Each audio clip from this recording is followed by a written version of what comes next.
Μια υπέροχη ψαρευτική εξόρμηση μόλις ξεκίνησε ένα Σάββατο του Οκτώβρη που μας πέρασε.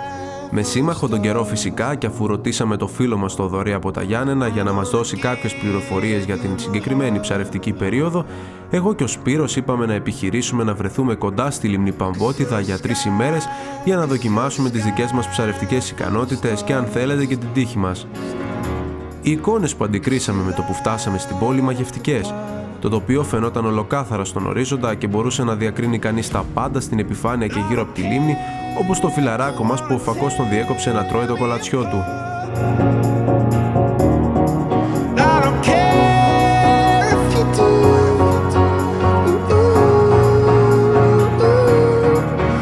Έτσι λοιπόν στη συνέχεια ξεδιπλώσαμε και στήσαμε τον εξοπλισμό μας και μαλαγρώσαμε την περιοχή με αρκετά μπόιλις και καλαμπόκι, καθώς περιμέναμε ανυπόμονοι να δούμε τα πρώτα αποτελέσματα.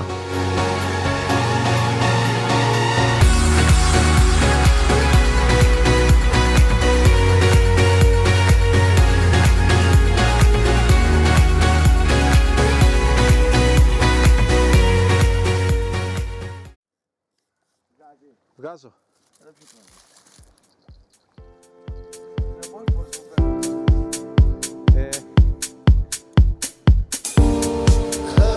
Το πρώτο ψάρι έκανε την παρουσία του κατά τις 12 η ώρα το βράδυ, δηλαδή 6 ώρες μετά το πρώτο τάισμα, και η χαρά που πήρε ο Σπύρος όταν σήκωσε το καλάμι του δεν περιγράφεται, λέγοντας συνεχώς την φράση «Δεν έρχεται, δεν έρχεται».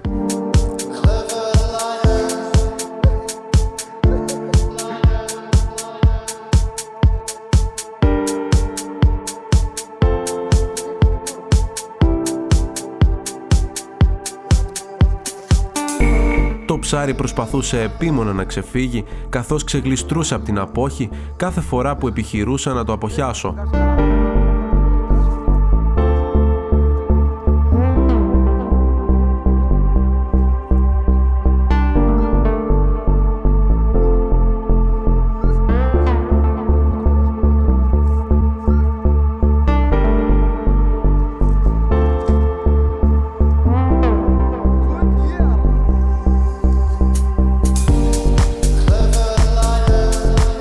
Τελικά τα κατάφερα και όπως φάνηκε ήταν ένας λεπιδωτός μακρόστενος κυπρίνος της τάξης των 5 κιλών.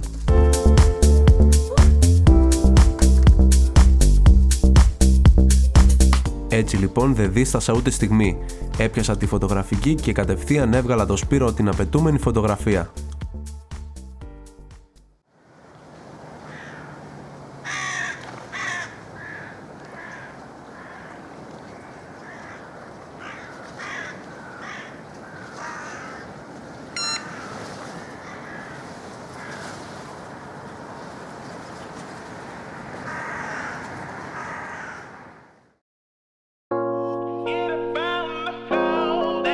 Την επόμενη μέρα από νωρίς το πρωί σηκώθηκα να αγναντέψω το μαγευτικό τοπίο που μου προσέφερε η φύση δίπλα στη λίμνη, χαζεύοντας τα βουνά που βρισκόταν απέναντι από αυτή, τις αγριόπαπιες που πλατσούριζαν, τα καραβάκια που κάναν βόλτες μέχρι το νησάκι της Κυραφροσύνης για τους χιλιάδες επισκέπτες της περιοχής, τους περαστικούς που βγαίναν από νωρίς για την πρωινή τους γυμναστική και φυσικά τα καλάμια μου, γιατί οι βοβητές χτυπούσαν όλο το βράδυ αδιάκοπα από τις πολλές τσιμπιές που παίρναμε. Οπότε περιμέναμε το επόμενο ψάρι να δώσει την παρουσία του. Έλα, δείξε μου εσύ. Τράβα το. Άντε ρε, άντε.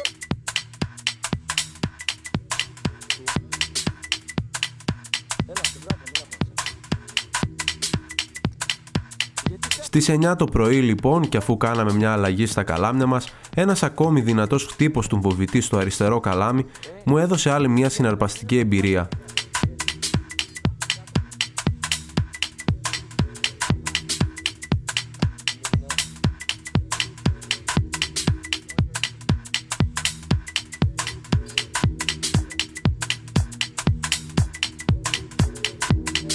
Το ψάρι, αρκετά δυνατό, κουράστηκε αρκετά δύσκολα και δεν τα παρατούσε ως την τελευταία στιγμή.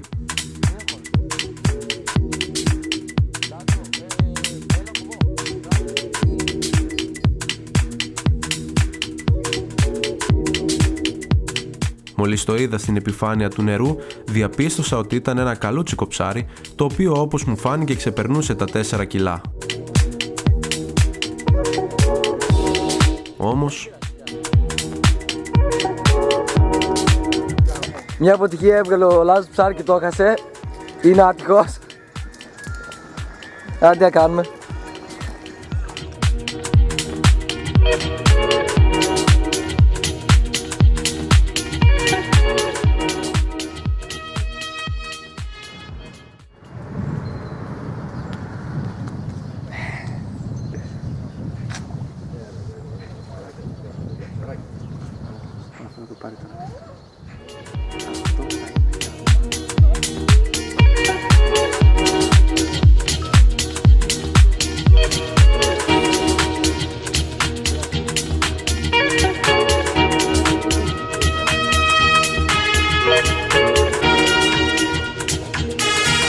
Τα τσιμπήματα στα καλάμια μας όλο και πλήθαιναν.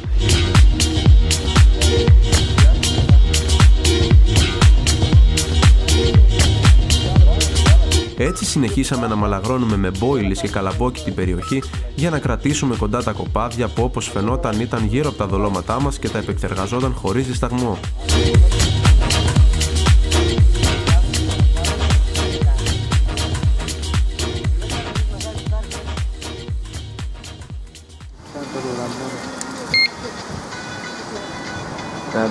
Όσο πάει τώρα.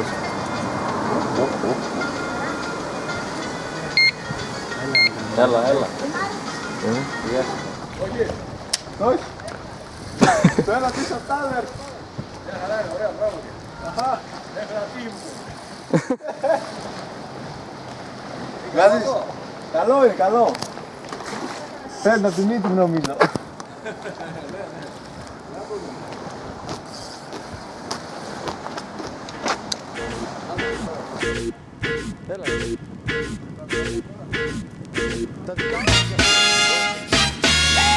Το επόμενο ψάρι δεν άργησε να έρθει. Μισή ώρα αργότερα δηλαδή, το δεξί μου καλάμι αυτή τη φορά τράβηξε τόσο δυνατά φρένα που πήγε να φύγει το καλάμι επάνω από τη βάση.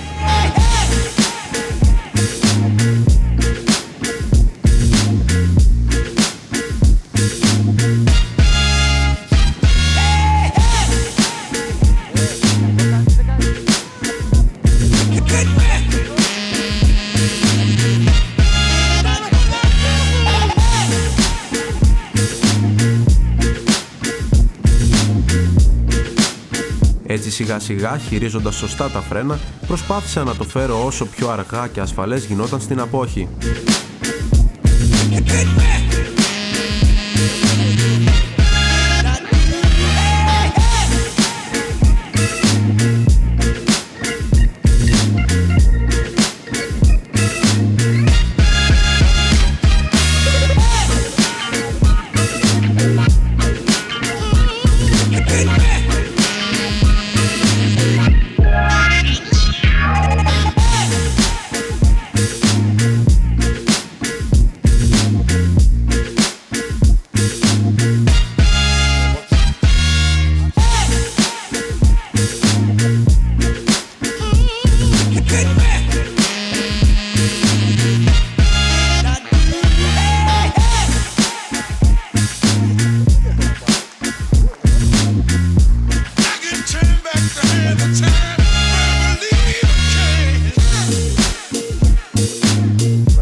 δίνοντας τα όλα την τελευταία στιγμή, τα κατάφερα και ο Σπύρος το έβαλε στην απόχη με μια σπασμωδική κίνηση. Άστο. Είμαι. Κάνε γάμι, τράβα. Άστο το, πάρ' το. Άστο. Πλάκα μου κάνεις, δεν θα το καρφώσω. Τράβα. Πάνω είναι. Άντε.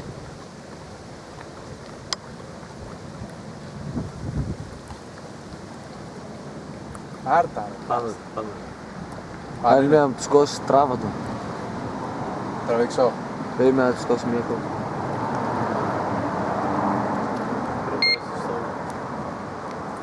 Φοβάμαι. 20 λεπτά αργότερα το αριστερό καλάμι και πάλι έκανε παιχνίδια.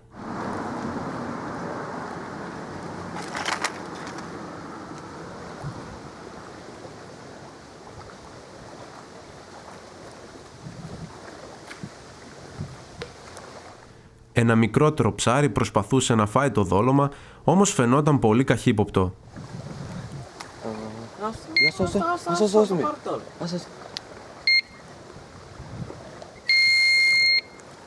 Πάρ' το.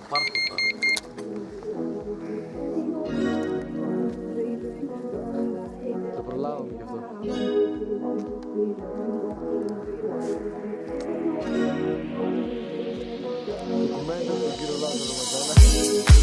Τελικά πιάστηκε μόνο του και δεν χρειάστηκε να το καρφώσω.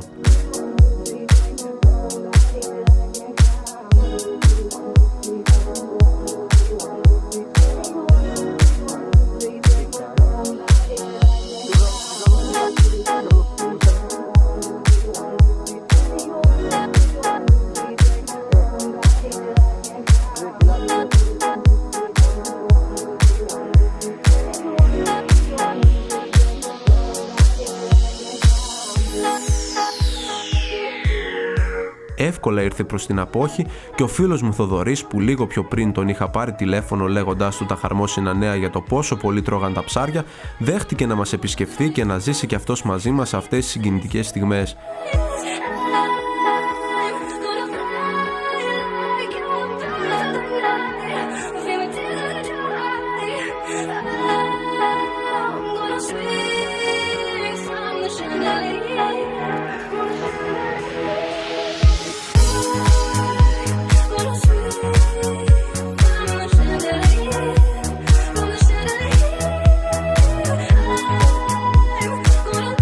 Βλέποντας και αυτός με τα μάτια του το τι συνέβαινε, άρπαξε την απόχη και απόχιασε τον Κυπρίνο.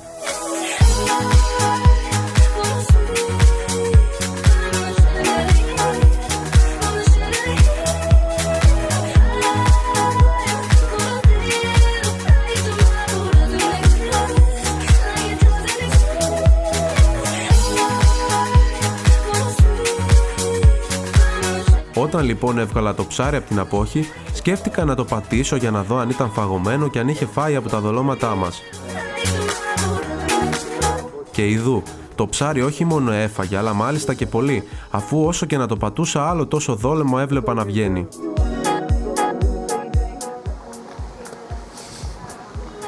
Έλα μία Λάζο, κύριε Λάζο. Χαμηλά. Την ουράκι θα πως είναι. Πρέπει να σου βγάλω μια φώτο.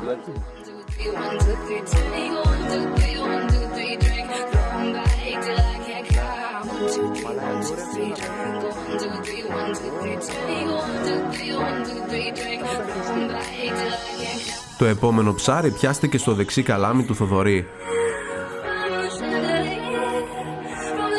Αυτή τη φορά φαινόταν αρκετά μεγάλο. Το περίεργο όμως ήταν ότι έφαγε έξω από την ταϊσμένη περιοχή.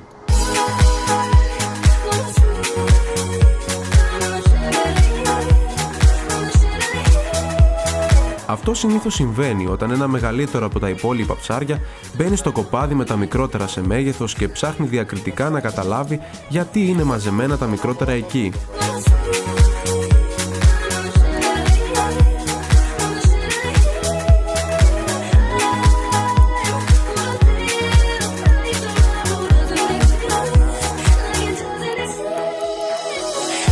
Έτσι λοιπόν αυτή η θεωρία μου επιβεβαιώθηκε για ακόμη μια φορά.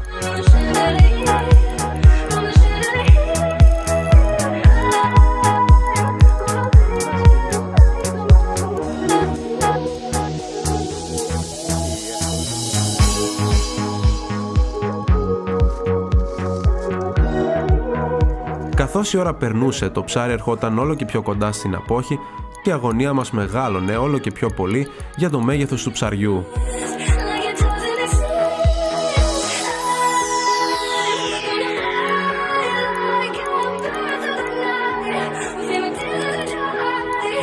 Ο Θοδωρής χειρίστηκε επιδέξια το ψάρι και αργά το έφερνε προς τα έξω.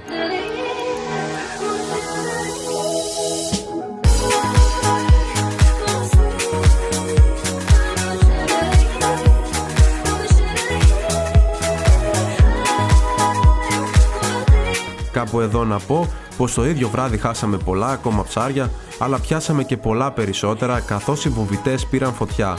Δυστυχώς οι αντίξωες συνθήκες του φωτισμού δεν μας άφησαν να τραβήξουμε πλάνα. Τα μεγαλύτερα ψάρια έφταναν σε μέγεθος των 6 κιλών, ενώ κατά τις 3 η ώρα τη νύχτα ένας δυνατός χτύπος στο μεσαίο βομβιτή του Σπύρου τάραξε την ηρεμία μας καθώς κοιμόμασταν στο αμάξι του. Ο Σπύρος μέσα στην ταραχή του σήκωσε το καλάμι του όταν συνειδητοποίησε πως πάνω είχε ένα ψάρι το οποίο έλεγε πως ήταν σαν τσουβάλι και νόμιζε στην αρχή πως ήταν σκαλωμένο στο βυθό. Εκείνη τη στιγμή προσπάθησα να τον βοηθήσω, όμως το ψάρι τράβηξε τόσο δυνατά που έκοψε τη 40 μπετονιά, κάνοντας ένα τεράστιο κρότο μπροστά μας σαν τορπίλι, μένοντας και οι δυο με το στόμα ανοιχτό να κοιτιόμαστε τουλάχιστον 10 λεπτά. Καταλάβαμε πως το ψάρι ήταν το λιγότερο 10 κιλά, όμως χάθηκε δυστυχώς.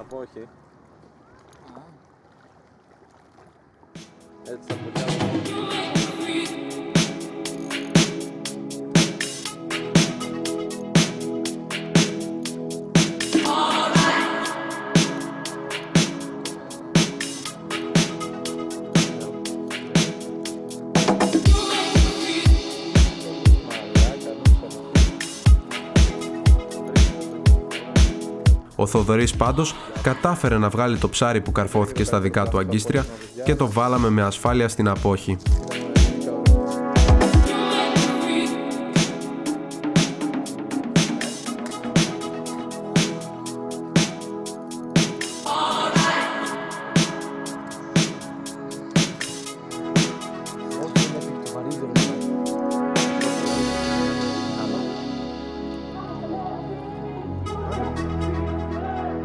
Το τελευταίο ψάρι έπιασε ο Σπύρος, καθώς έχασε και πολλά ακόμη μέσα στην ταραχή του όταν αυτά τσιμπούσαν.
Και κάπου εδώ φτάσαμε στο τέλος. Οι αναμνήσεις από το τριήμερο μαγικές, ονειρεμένες, αξέχαστες και αποτυπωμένες στο μυαλό μας σαν να ήταν μόλις χθες. Αφήσαμε τα Γιάννενα και πήραμε το δρόμο της επιστροφής για τα Γρεβενά. Δεν θα ξεχάσουμε ποτέ αυτό που ζήσαμε. Ελπίζουμε μελλοντικά να έχουμε κι άλλα τέτοια.